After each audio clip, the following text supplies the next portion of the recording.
Look, I am not dropping 10 grand on a watch anytime soon. So I went looking for something that still felt special. Ended up finding two Explorer-style GMTs that really surprised me. One nails the vibe, but the other one goes full on copy.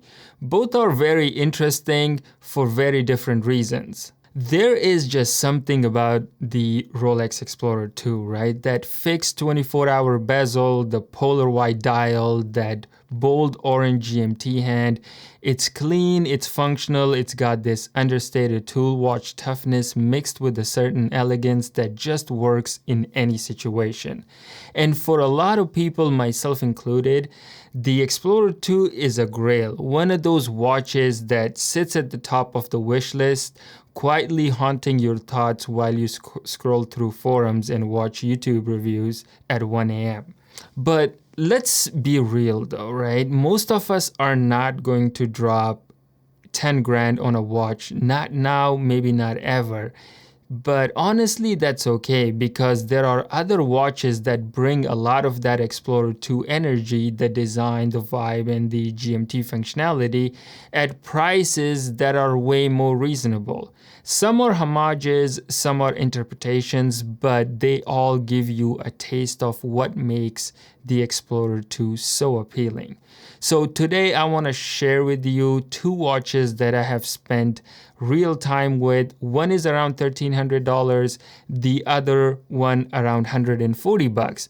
I have worn both of them, I lived with them, and in this video I will walk you through how they compare, not just on paper but on the wrist.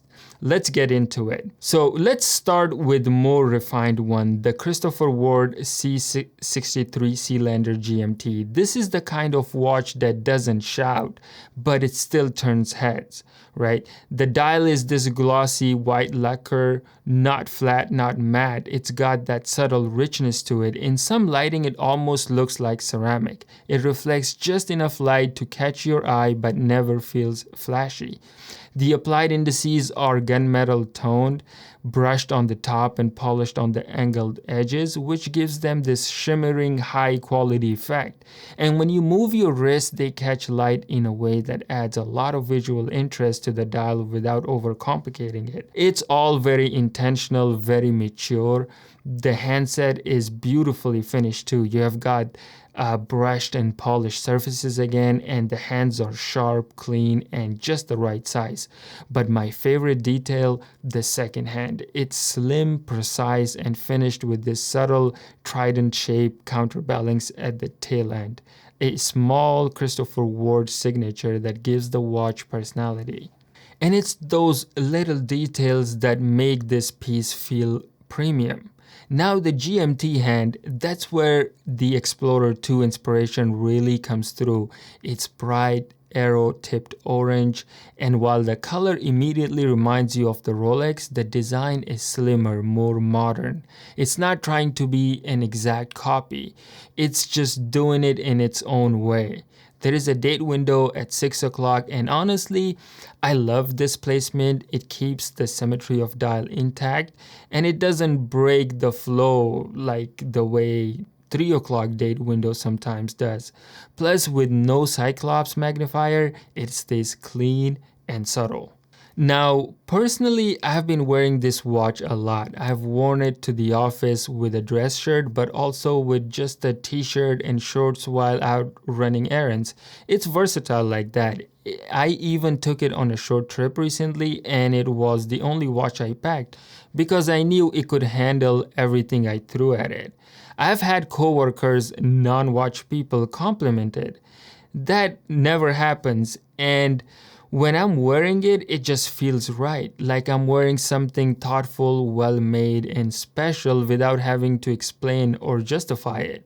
Now, the Watchdives. This thing goes in a completely different direction where Christopher Ward is subtle and original. The Watchdive is just straight up copy-paste Explorer II. You've got that matte white dial, big lume filled round markers, Mercedes hour hand, lollipop second hand, and of course the bold orange triangle GMT hand. It even has the Cyclops over the 3 o'clock date window just like the Rolex. It's familiar, it's bold, it looks great. But here's where my feelings start to shift a bit. Every time I wear this watch, I can't shake the feeling that I'm just wearing a copy of something else. It doesn't feel like its own thing, and because of that, I don't feel the same connection to it. It also doesn't help that the watch is chunkier, heavier, and honestly just not as comfortable on the wrist.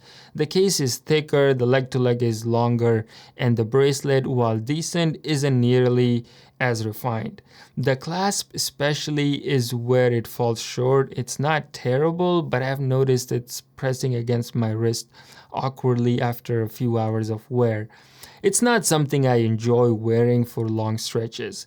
But again, this is important. We're talking about a watch that costs $1,000 less than Christopher Ward. So for what it is and for the price you're paying, it still delivers a lot of look and presence for very little money.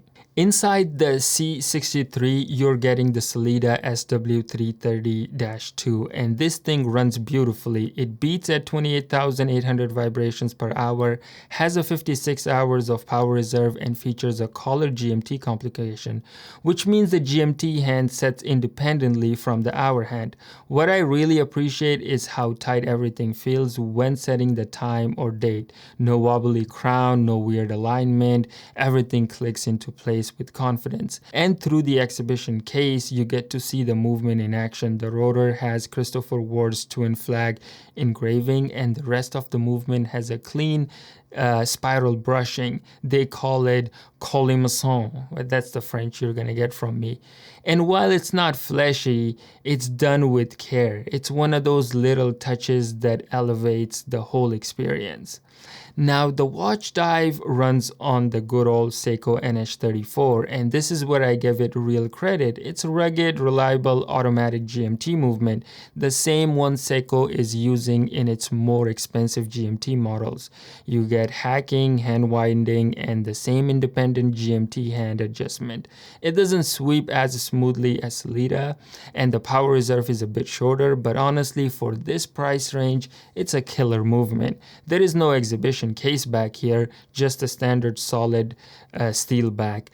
And honestly, that's fine. The NH34 isn't the kind of movement you want to look at. It's not decorated or refined. It just does its job. Okay, when it comes to case and bracelet, this is where the Christopher Ward really earns its prize. The light catcher case is 39mm in diameter, just 11.85mm thick. With a 45.8mm leg to leg, it wears perfectly on my wrist. The finishing is amazing, a mix of brushed and polished surfaces that reflect light in subtle, tasteful ways. No sharp edges, no weird transitions. It's smooth and sculpted. The bracelet is one of the most comfortable I have worn. It tapers just right, the links are well machined, and the clasp is amazing. It's got a built-in micro adjust, so on a hot day when your wrist swells, you can just pop it out one notch and you're good. No tools, no pinching, just comfortable. I can wear this watch all day and forget it's even there. There is something you don't really understand until you have experienced a properly made bracelet.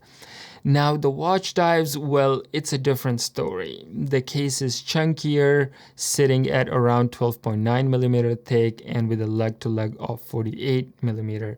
It definitely has more wrist presence. For bigger wrists, that might be fine, but for me it starts to feel heavy after a while. The bracelet itself is pretty decent for the price.